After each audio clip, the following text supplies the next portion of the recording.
The deep dive में आप सभी का स्वागत है, खासकर उन सभी उम्मीदवारों का जो प्रतियोगी और विभागीय परीक्षाओं की तैयारी में जुटे हैं। पिछली कड़ी में हमने सीसीएस पेंशन का सारांशीकरण नियम 1981 के अध्याय 3 में नियम 28 तक की यात्रा पूरी की थी। और आज हम उस यात्रा को आगे बढ़ाएंगे। आज हमारी चर्चा का केंद्र होंगे नियम 29 से लेकर 34 तक। बिल्कुल। ये नियम उस प्रक्रिया के आप कह सकती हैं अगले पड़ावों को संभालते हैं, जब आपका आवेदन आगे बढ़ता है और भुगतान की मंजिल तक पहुंचता है। बिल्कुल। तो चलिए एक आवेदक के नजरिए से इस सफर को आगे बढ़ाते हैं। मान लीजिए आवेदन जमा हो चुका है, सारी प्रक्रिया चल रही है, लेकिन तभी एक ट्विस्ट आता है। सरकार कम्यूटेशन की दरें ही बदल देती है। अब क्या होगा? यहीं पर नियम 29 तस्वीर में आता है। वन है, वो साफ कहता है कि अगर आपका कम्यूटेशन फाइनल होने से पहले सरकार कम्यूटेशन की टेबल बदल देती है, तो आपको जो पैसा मिलेगा वो नई यानी संशोधित टेबल के हिसाब से ही मिलेगा। एक मिनट, यहाँ एक सवाल है। अगर नई टेबल कर्मचारी के लिए कम फायदेमंद हुई तो? मान लीजिए पहले उसे 1 लाख रुपए मिलने थे, लेकिन नई टेबल के हिसाब से अब सिर्फ 95,000 ही मिलेंगे। क्या ये आवेदक के साथ मतलब अन्याय नहीं होगा? बहुत अच्छा सवाल है और नियम बनाने वालों ने इस स्थिति के बारे में सोचा है। यहीं पर नियम 29 का उप नियम 2 काम आता है। अगर संशोधित मूल्य आवेदक के लिए कम फायदेमंद है, तो अकाउंट्स ऑफिसर की दोहरी जिम्मेदारी है। अच्छा। पहली, उसे तुरंत आवेदक को चिट्ठी लिखकर बताना होगा कि टेबल बदल गई है और नया मूल्य ये है। साथ ही उसे ये भी बताना होगा कि आवेदक के पास अब अपना आवेदन वापस लेने का विकल्प है, जैसा कि नियम 28(5) में बताया गया है। पर डील को स्वीकार करे या पीछे हट जाए। और दूसरी जिम्मेदारी क्या है? दूसरी जिम्मेदारी पारदर्शिता को लेकर है। अकाउंट्स ऑफिसर को इस सूचना की एक कॉपी आवेदक के हेड ऑफ ऑफिस को भी भेजनी होती है। इसका मकसद ये है कि डिपार्टमेंट भी इस पूरी प्रक्रिया से वाकिफ रहे और सब कुछ रिकॉर्ड पर हो। हम्म। मतलब साफ है कि आवेदक को किसी भी हाल में अंधेरे में नहीं रखा जा सकता। ठीक है। तो नियम 29 ये पक्का करता है कि भुगतान सही और मौजूदा मूल्य पर हो, चाहे टेबल बदल भी जाए। अब जब ये तय हो गया कि कितना पैसा मिलना है, तो असल में भुगतान की प्रक्रिया क्या है? पैसा आवेदक तक पहुंचता कैसे है? अब हम प्रक्रिया के अगले चरण पर आ गए हैं और ये नियम 30 के दायरे में आता है। जैसे ही अकाउंट्स ऑफिसर को मेडिकल अथॉरिटी से हरी झंडी मिल जाती है, यानी फॉर्म 4 में मेडिकल रिपोर्ट आ जाती है, उसका काम शुरू हो जाता है। जी। नियम 30 का उपनियम 1 कहता है कि अकाउंट्स ऑफिसर बिना किसी देरी के भुगतान का आदेश जारी करेगा। यह आदेश किसके पास जाता है? यह आदेश जाता है संवितरण प्राधिकारी यानी डिसबर्सिंग अथॉरिटी के पास। इसे आप उस बैंक की ब्रांच या ट्रेजरी ऑफिस की तरह समझ सकते हैं जहां से असली में पैसा निकलता है। अच्छा। अकाउंट्स ऑफिसर सिर्फ हिसाब किताब करके आदेश देता है, असली भुगतान ये अथॉरिटी करती है। परीक्षा के नजरिए से इस आदेश के साथ क्या-क्या जरूरी दस्तावेज भेजे जाते हैं? ये जरूरी है। हाँ। इसमें 4 मुख्य चीजें होती हैं जिन्हें याद रखना जरूरी है। पहला, एक नोट जिसमें लिखा होता है कि पेंशन की कितनी रकम कम्यूट की गई, कुल कितना पैसा देना है और ये कम्यूटेशन किस तारीख से लागू होगा। ठीक है। दूसरा, कम्यूटेशन के बाद बची हुई पेंशन, जिसे रेसिड्यूअरी पेंशन कहते हैं, उसकी रकम कितनी होगी। तीसरा, ओरिजिनल फॉर्म 4 यानी मेडिकल रिपोर्ट। और चौथा, आवेदक की एक तस्वीर जिसे मेडिकल अथॉरिटी ने अटेस्ट किया हो। तो ये पूरा पैकेट भुगतान करने वाली अथॉरिटी को भेज दिया जाता है। इसके अलावा भी अकाउंट्स ऑफिसर की कोई जिम्मेदारी होती है? हाँ, होती है। नियम 31 का उपनियम 2 कुछ और बातें साफ करता है।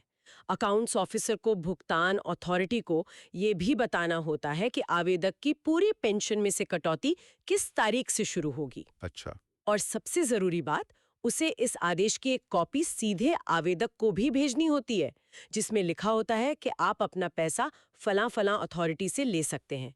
इससे पूरी प्रक्रिया में पारदर्शिता बनी रहती है और आवेदक को सीधे जानकारी मिल जाती है। ये तो हुई सामान्य पेंशन की बात, लेकिन कई बार कर्मचारी को पहले प्रोविजनल पेंशन यानी अनंतिम पेंशन मिलती है और फाइनल पेंशन बाद में तय होती है। उस स्थिति में कम्यूटेशन की प्रक्रिया कैसे काम करती है? ये थोड़ा उलझावा लग सकता है। हाँ, ये एक स्पेशल केस है और नियम 31 इसी के लिए बना है। मान लीजिए किसी की प्रोविजनल पेंशन 20,000 रुपए तय हुई और उसने उसका एक हिस्सा कम्यूट करा लिया। 6 महीने बाद उसकी फाइनल पेंशन 22,000 रुपए तय हुई। नियम 31 का उपनियम 1 कहता है कि अकाउंट्स ऑफिसर अब फाइनल पेंशन के आधार पर कम्यूटेशन की रकम का फिर से हिसाब लगाएगा और जो भी अंतर होगा वो आवेदक को दे दिया जाएगा। मतलब अगर फाइनल पेंशन ज्यादा बनती है तो तो बचा हुआ पैसा मिल जाएगा। ये तो सीधा है। बिल्कुल। लेकिन यहाँ एक बहुत ही महत्वपूर्ण शर्त है जिस पर परीक्षा में सवाल बन सकता है। नियम 31 में एक परंतुक यानी प्रोवाइजो है। जी। ये कहता है कि अगर फाइनल पेंशन तय होने के बाद कोई आवेदक 6,000 रुपए प्रति माह से ज्यादा की रकम का कम्यूटेशन कराने का हकदार हो जाता है, जी। तो उसे 6,000 रुपए तक की रकम का जो अंतर है वो बिना किसी नए मेडिकल के मिल जाएगा। लेकिन 6,000 रुपए से ऊपर की राशि के लिए क्या होगा? क्या उसके लिए भी मेडिकल नहीं कराना होगा? नहीं, यहीं पर वो शर्त लागू होती है। 6,000 रुपए प्रति माह से ऊपर की जो भी अतिरिक्त राशि वो कम्यूट कराना चाहता है, उसके लिए उसे नए सिरे से मेडिकल जांच के लिए आवेदन करना होगा। अच्छा। और मेडिकल बोर्ड से फिट घोषित होना पड़ेगा। इसका कारण ये है कि सरकार अतिरिक्त राशि पर जोखिम लेने से पहले ये सुनिश्चित करना चाहती है कि आवेदक का स्वास्थ्य ठीक है। अब हम आखिरी 3 नियमों पर आते हैं, 32, 33 और 34। ये नियम एक तरह से इस पूरी व्यवस्था को चलाने वाले ऑपरेटिंग मैनुअल की तरह है। नियम 32 जो व्याख्या या इंटरप्रिटेशन से जुड़ा है, इसका क्या मतलब है? नियम 32 एक तरह का अंपायर है। ये बहुत सीधा और सरल है। ये कहता है कि अगर इन नियमों के किसी भी हिस्से को समझने या लागू करने में कोई कंफ्यूजन या विवाद होता है, तो मामला भारत सरकार के पेंशन और पेंशन भोगी कल्याण विभाग को भेजा जाएगा। और उनका फैसला ही फाइनल होगा? जी। और उस विभाग का जो भी फैसला होगा वही अंतिम माना जाएगा। इससे नियमों की एक जैसी व्याख्या पूरे देश में सुनिश्चित होती है। ये तो सिस्टम में एक रूपता लाने के लिए है। अब बात करते हैं नियम 33 की, छूट देने की शक्ति यानी पावर टू रिलैक्स। मुझे ये हमेशा से दिलचस्प लगा है। क्या सरकार किसी के लिए भी नियम तोड़ सकती है? तोड़ना सही शब्द नहीं होगा, राहत देना ज्यादा सही है। नियम 33 एक तरह का सेफ्टी वाल्व है। सोचिए, कोई कर्मचारी किसी दूर दराज के इलाके में तैनात था या किसी दुर्लभ बीमारी की वजह से समय पर आवेदन नहीं कर पाया या कोई जरूरी दस्तावेज बाढ़ में बह गया। कोई असाधारण परिस्थिति। बिल्कुल। क्या उसे सिर्फ एक तकनीकी गलती की वजह से पेंशन के एक हिस्से का लाभ नहीं मिलना चाहिए? नियम 33 ऐसी ही मानवीय भूलों या असाधारण परिस्थितियों से निपटने के लिए बनाया गया है, ताकि न्याय हो सके। तो कोई भी मंत्रालय अपने कर्मचारी को ये छूट दे सकता है? दे तो सकता है, लेकिन इसमें एक बहुत बड़ी शर्त है। कोई भी मंत्रालय या विभाग ये छूट देने का आदेश तब तक जारी नहीं कर सकता जब तक कि उसे पेंशन और पेंशन भोगी कल्याण विभाग से सहमति ना मिल जाए। अच्छा, तो एक चेक एंड बैलेंस है। हाँ, ताकि शक्ति का दुरुपयोग ना हो और छूट केवल जायज मामलों में ही दी जाए। बहुत महत्वपूर्ण बात है। और अंत में नियम 34, निरसन और बचत यानी रिपील एंड सेविंग्स। ये सुनने में थोड़ा कानूनी लगता है। आसान शब्दों में इसका क्या मतलब है? इसे ऐसे समझिए कि जब भी कोई नया कानून या नियम आता है तो वो पुराने की जगह लेता है।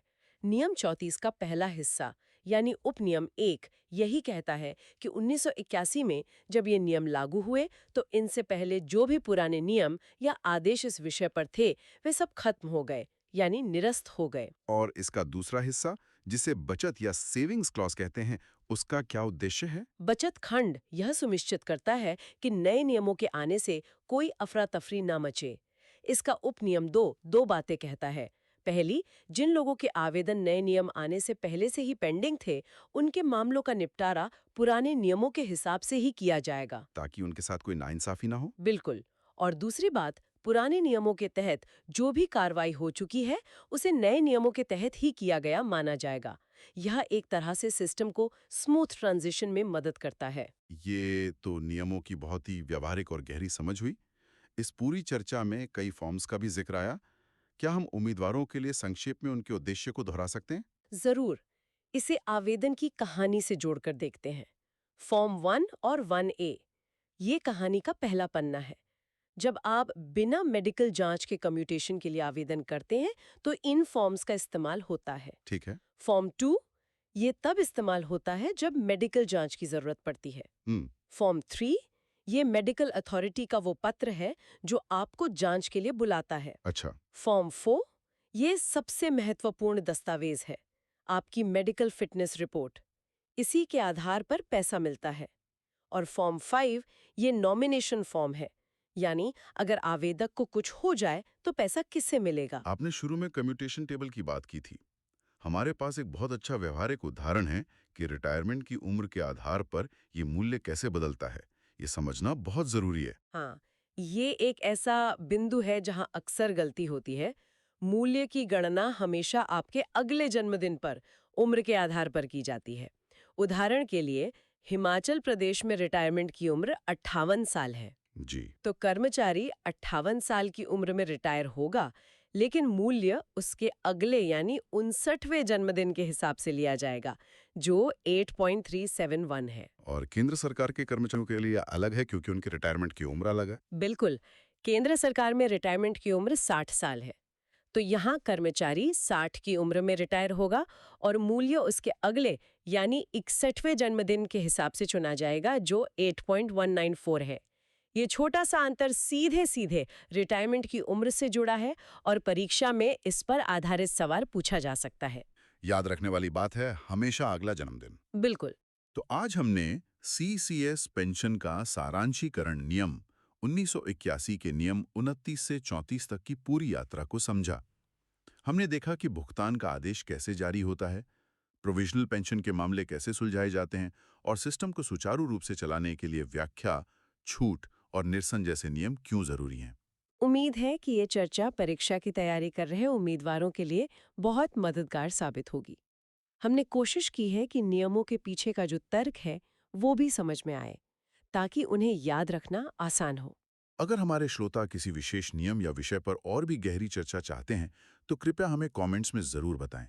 हम उस पर एक अलग से सत्र करने की पूरी कोशिश करेंगे। और हाँ, अगर आपको ये जानकारी उपयोगी लगी हो तो इसे अपने दोस्तों और सहकर्मियों के साथ शेयर करना न भूलें।